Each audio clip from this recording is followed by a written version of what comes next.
One fateful day would change everything. At the tender age of 16, Ibn Sina encountered a case that no one else could solve. The local ruler in Bukhara had fallen gravely ill, and despite the region's best physicians, the ailment defied treatment.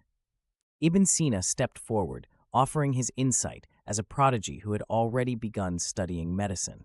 With a combination of audacious knowledge and fearless application, he devised a treatment. To everyone's astonishment, it worked. The ruler recovered, and Ibn Sina gained unprecedented access to the royal library, a treasure chest of knowledge from across the known world.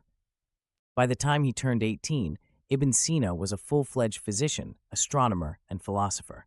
Yet despite his youth, he had become deeply intuitive.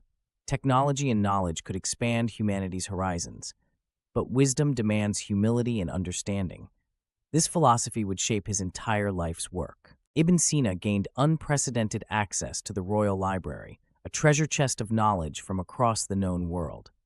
By the time he turned 18, Ibn Sina was a full-fledged physician, astronomer, and philosopher. Yet despite his youth, he had become deeply intuitive. Technology and knowledge could expand humanity's horizons, but wisdom demands humility and understanding.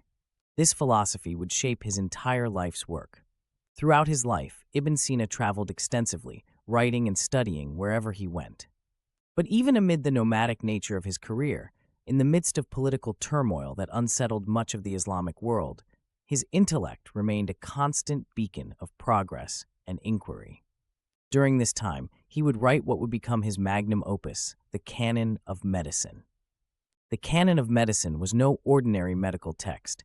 Spanning 5 volumes, it synthesized centuries of Greco-Roman medical knowledge with discoveries from Islamic medicine and Avicenna's own ingenious insights. This book didn't merely outline diagnoses and treatments, it offered a complete conceptual framework for understanding medicine itself, covering areas like anatomy, pathology, pharmacology, and therapeutics. What Avicenna began was much larger than a simple handbook. It became the cornerstone of medical education for centuries, transcending borders and influencing scholars from Córdoba to Beijing. But Avicenna's talents weren't limited to medicine.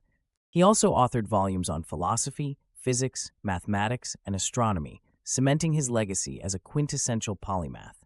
His writings in philosophy often grappled with questions of existence, the soul, and metaphysics, earning him comparisons to Aristotle and Plato.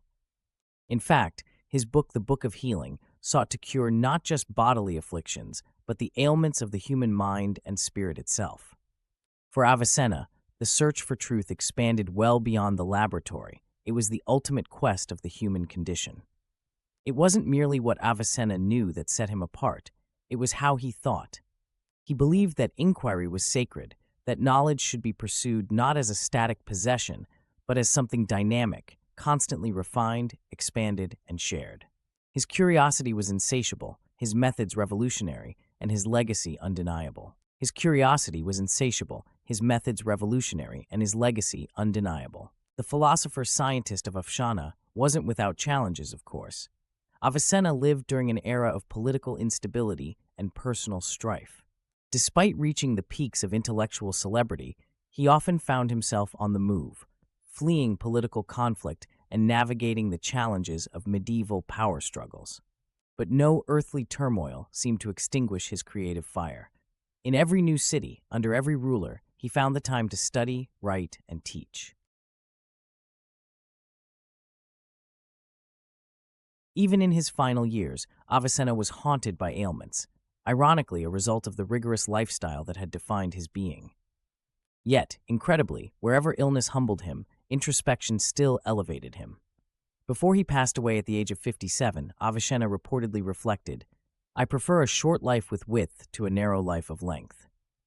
Truly, those 57 years were vast, immeasurable in impact. To consider Avicenna's legacy is to stare directly into the boundary between impossibility and innovation.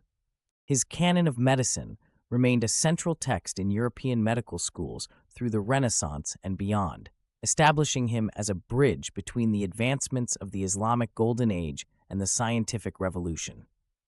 His philosophical writings helped lay the groundwork for Enlightenment thinkers in Europe, and his contributions to astronomy anticipated discoveries that modern science would make centuries later. Today, Avicenna's name is inscribed not only in the annals of history, but also in the ongoing story of human achievement. So, what can we learn from Ibn Sina, the genius of 1,000 disciplines? Perhaps it's his relentless curiosity, perhaps it's his reverence for inquiry, or perhaps it's his understanding that in knowledge, as in life, progress is not found in staying put, it's in moving forward, despite the odds.